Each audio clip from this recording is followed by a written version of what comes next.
کر سکتا ہے، کوئی اس کے لیے مشکل نہیں. هو علی کل شیء قدیر، اسے ہر شے کی قدرت حاصل ہے. لیکن اصل بات جو ہے میں آپ کو بتانا چاہتا ہوں، یہ ہے سائیڈ ایشو. اصل ایشو ہے فلسطین کا جو شروع ہونے والا ہے. بھٹی دہکے گی وہاں.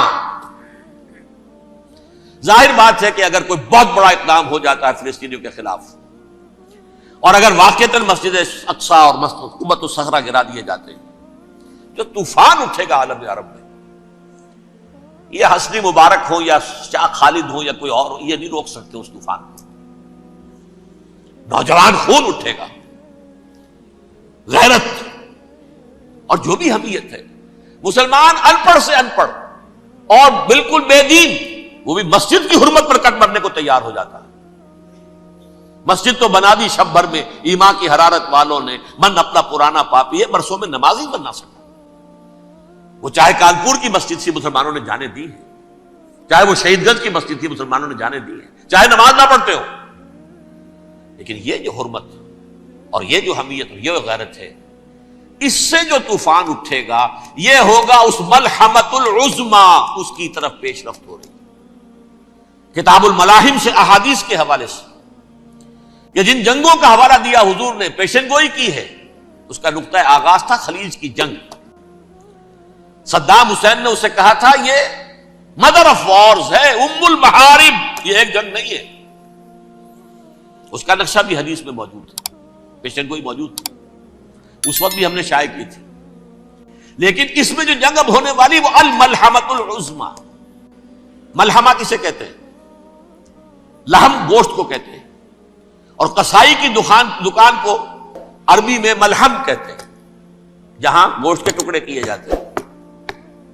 آج کل مشینوں سے ہوتے ہیں، اب جو ہے وہ ہاتھ سے چھریوں سے نہیں ہوتے، لیکن ٹکڑے ہو رہے ہوتے ہیں، جسموں کے چیتھڑے اڑ رہے ہوتے ہیں. ملحمہ، یہی لفظ استعمال کیا تھا حضرت سعد ابن عبادہ نے رضی اللہ تعالی عنہ یوم فتح مکہ. ان کے دل میں تھا کہ اب ہم انتقام لیں گے ان عربوں سے، ان قریش سے.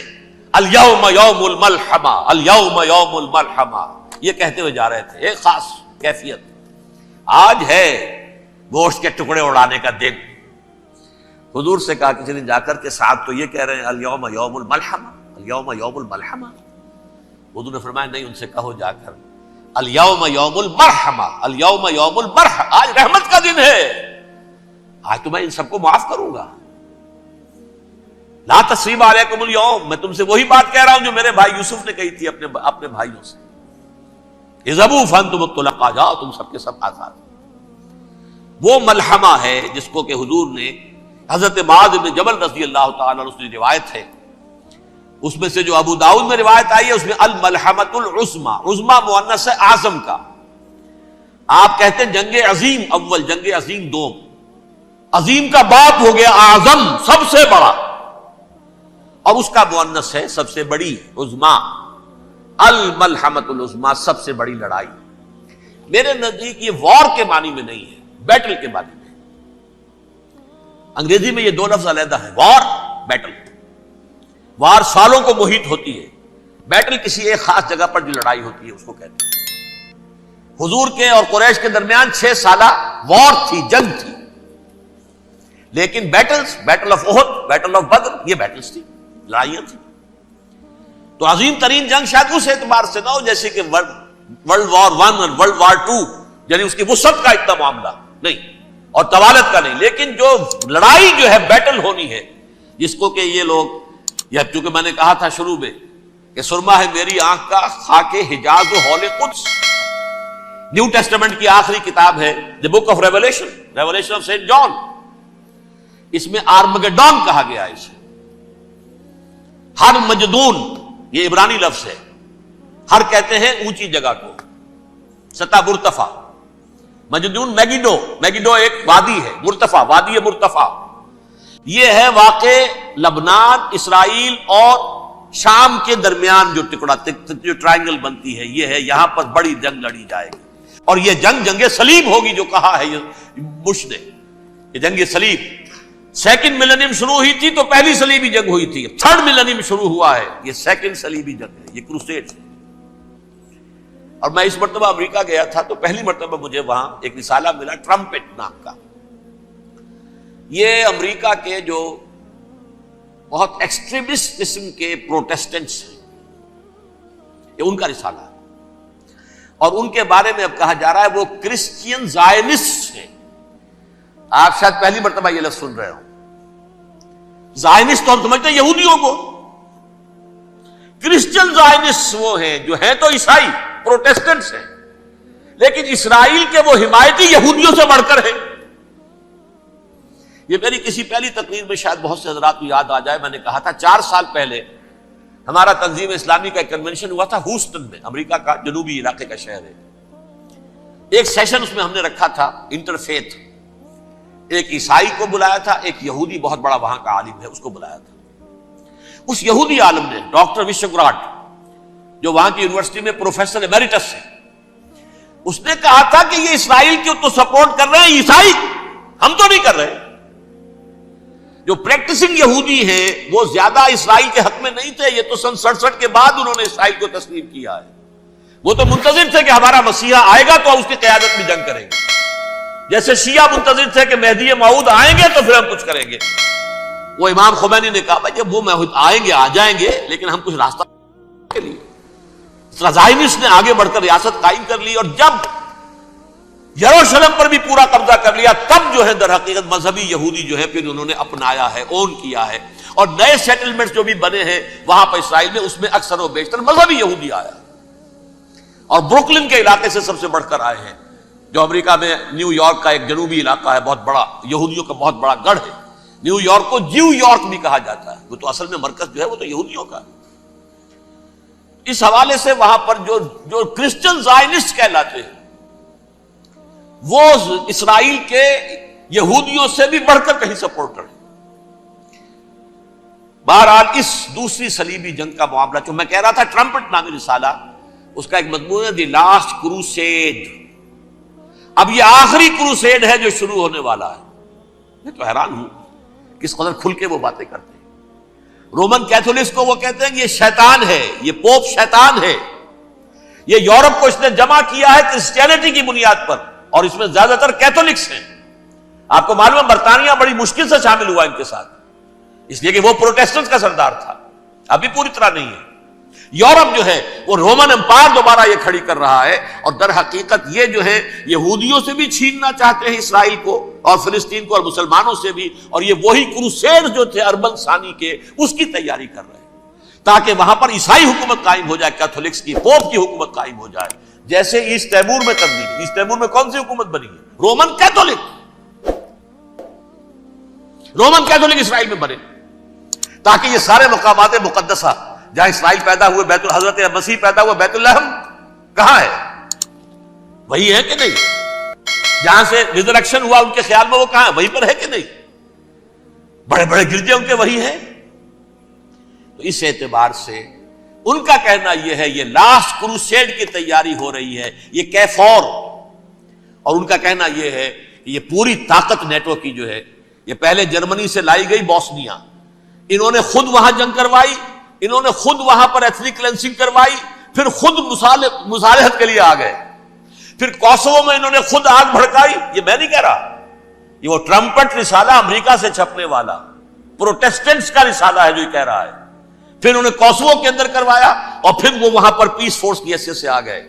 اب وہ میسیڈونیا میں کروا رہے ہیں اور وہاں داخل ہو گئے ہیں. اگلا قدم ان کا سائپرس ہوگا، سائپرس میں ترکوں کو اور وہ گریکس کو لڑائیں گے اور وہاں آ جائیں گے، وہاں سے ایک چھلانگ لگائیں گے اور یہ فلسطین میں پہنچیں گے، اور یہ وہاں پر ایک رومن امپائر، اپنی پرانی رومن امپائر کی طرح کی رومن کیتھولک ریاست قائم کرنا چاہتے ہیں. تو وہاں امریکہ کے عیسائیوں میں بھی کوئی ایک طبقہ نہیں ہے، کیتھولکس بھی ہے، کیتھولکس زیادہ نہیں ہے ہمدرد، لیکن اب تابع ہو چکے ہیں. اسحاق ریبین نے جب یہ پیس ٹاک شروع ہوئی تھی، آپ کو یاد ہوگا شاید کہ جب وہ آیا تھا واشنگٹن سے واپس فلسطین اسرائیل، تو پہلے روم میں رکا for an audience with the pope, اور پوپ کو اس نے ایک مرتبان سا پیش کیا تھا، حضرت سلیمان علیہ السلام کے زمانے کا مرتبان، اور کہا تھا دیکھیے 3000 برس تک ہم نے اس کی حفاظت کی ہے، اب یہ میں آپ کے حوالے کر رہا ہوں. اس کے بعد سے پوپ جو ہے بالکل رام ہو گیا اور وہ عیسائیوں کے ساتھ اور یہودیوں کے ساتھ ان کا پورا معاہدہ ہو. اب پورا عیسائی ورلڈ جو ہے بعثت مجموعی یہودیوں کے شکنجے میں ہے. البتہ ان کے اندر بھی جھگڑے ہیں. جو وہاں پر وائٹ کرسچن ملیشیاز ہیں وہ ایکسٹریمسٹ ہیں کیتھولکس.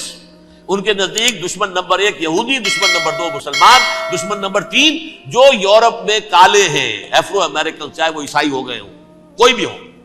یہ 3 دشمن ہیں جن سے انہوں نے کلینز کرنا ہے، صاف کرنا ہے ان کے خیال کے مطابق امریکہ کی سوسائٹی کو. اولاً یہود، پھر مسلمان، اور پھر یہ جو کالے ہیں. لیکن دوسری طرف پروٹیسٹنٹس کے اندر ایکسٹریمسٹ وہ ہیں جنہیں کہا جا رہا ہے یہ کرسچین زائنسٹ ہیں، یہ اسرائیل سے بڑھ کر سپورٹرز. بہرحال یہ اب جنگ ہوگی، اس کا نتیجہ کیا نکلے گا یہ تو اللہ ہی جانتا ہے. اب میں آخری بات کی طرف آ رہا ہوں. آخری نتیجہ تو جو بھی کچھ اپس اینڈ ڈاؤنز آئیں گے. تلک الایام نداولھا بین الناس. آخری نتیجہ ڈراپ سین وہ یہ ہوگا کہ اللہ کے دین کا بول بالا ہوگا اور پوری دنیا پر محمد کے لائے ہوئے دین صلی اللہ علیہ وسلم کی حکومت قائم ہوگی. وہ گویا قیامت کی تمہید ہوگی، اس کے بعد بس قیامت آئے گی. کیونکہ مقصد کائنات، تخلیق کائنات پورا ہو جائے گا. پوری مخلوقات کے اندر مقصد تخلیق، کلائمیکس آف کریشن محمد الرسول اللہ صلی اللہ علیہ وسلم. دین کی تکمیل محمد الرسول اللہ صلی اللہ علیہ وسلم. اور اس خلافت عرضی کے لیے جو حضرت آدم کو خلافت دی گئی تھی، جب اس میں وہ خلافت پوری دنیا پر قائم ہو جائے گی اس کا مقصد پورا ہو جائے گا. And that will be the beginning of the end. اس کے بعد قیامت ہے. آخری نتیجہ تو یہ نکلنا ہے. اس سے پہلے سزائیں ہمیں بھی مل رہی ہیں. اور یہاں میں کانٹے کی بات جو چھوڑ گیا تھا اس کو بیان کر دوں. اللہ نے اس مغضوب علیہم قوم کو، اس ملعون قوم کو کیوں اب تک چھوٹ دیے رکھی؟ میں بتا چکا ہوں یہ بڑے عذاب کے مستحق ہو چکے تھے حضرت عیسیٰ علیہ السلام کے زمانے میں. چھوٹ دی ہے، ابھی تک ہے، بلکہ ایک مرتبہ ابھارا ہے. 1900 برس کے بعد ابھرے ہیں یہ. بالفور ڈیکلریشن 1917، سن 70 عیسوی کے بعد، تقریباً 1900 برس، 1850 برس تو ہے کم سے کم. پھر creation of Israel 1948، 1967 extension of Israel, یروشلم پر قبضہ. یہ سارا جو ہے کیوں ہے؟ اللہ تعالیٰ اس خیر امت محمد صلی اللہ علیہ وسلم، اس کے بہترین حصے کو سزا ان ملعونوں کے ہاتھوں دے رہا ہے. کیوں؟ جو جرم انہوں نے کیا تھا وہی ہم نے کیا. انہوں نے اللہ کی کتاب کو پیٹھ کے پیچھے پھینکا. نبذ فریق من الذین اوتوا الکتاب کتاب اللہ وراء ظہورہم. ہم نے اپنی پیٹھوں کے پیچھے پھینکا کہ نہیں؟ کولونیل رول سے آزاد ہوئے، کہیں اسلامی قانون نافذ کیا، کہیں اسلامی نظام قائم کیا. تو جو جرم ان کا تھا وہی ہمارا ہے. اور ہم خیر امت ہیں، اور ہمارے میں سے خیر ترین عرب ہیں. ان پر اللہ کا فضل، ان کی مادری زبان میں اللہ کی کتاب موجود ہے. پھر انہوں نے اللہ کے دین کو پیٹھ دکھائی. جو ملک آزاد ہوا کولونیل رول سے، یا اس نے قبلہ کر لیا اپنا ماسکو کی طرف، یا کر لیا واشنگٹن کی طرف. کسی نے مکے کو قبلہ بنایا. یہ بدترین سزا ہے. ویل للعرب من شر قد اقترب. اور ترمذی شریف میں تو یہاں تک روایت ہے، من اقتراب الساعۃ ہلاک العرب. قیامت کے قرب کی ایک نشانی یہ بھی ہوگی کہ عرب ہلاک ہو جائے. ایک حدیث میں الفاظ آتے ہیں کہ حضور نے جب کہا یہ ہوگا یہ ہوگا یہ ہوگا، یہ بربادی آئے گی، تو کسی زوجہ محترمہ نام میں بھول رہا ہوں، انہوں نے پوچھا کہ عرب اس دن کہاں ہوں گے؟ فرمایا العرب یومئذ قلیل، بہت کم. آخری خاتمہ ہونا ہے یہود کا حضرت مسیح علیہ السلام کے ہاتھوں. وہ عذاب جو 2000 برس تک ان سے ٹلا رہا وہ آئے گا اور ان کے رسول ہی کے ہاتھوں آئے گا. لیکن اس سے پہلے مسلمانوں پر یہ عذاب آ رہا ہے، ہولوکاسٹ کے درجے کا عذاب آ رہا ہے. البتہ ہم پاکستانی اس میں یوں سمجھ لیجئے کہ وہ تو خبریں موجود ہیں احادیث میں، وہاں تو جو ہونا ہے. اتنے انسان مریں گے کہ ایک پرندہ جو ہے اڑتا چلا جائے گا، وہ نہیں چاہے گا کہ نیچے اترے تو کسی لاش پر اترے، اسے جگہ نہیں ملے گی زمین خالی کر کہیں اتر سکے، تھک ہار کر گرے گا، مرے گا تو بھی لاش کے اوپر گرے گا. یہ الفاظ ہیں حضور صلی اللہ علیہ وسلم. الملحمۃ العظمی الملحمۃ الکبریٰ. یہ لاسٹ کروسیڈ ٹرمپٹ اخبار میں، میں اس کا فوٹو اسٹیٹ بھی کبھی آپ کو دکھا دوں، ویسے میرے ساتھ ہے وہ رسالہ ٹرمپٹ. دی لاسٹ کروسیڈ اس کی تیاری ہو رہی ہے. وہ الملحمۃ العظمی اور ملحمۃ الکبریٰ جو ہے وہ آنے والی ہے. ابن ماجہ میں کبریٰ کہا ہے، اکبر کا مؤنث کبریٰ. ملحمہ کبریٰ سب سے بڑی جنگ اور ملحمہ عظمی سب سے عظیم جنگ.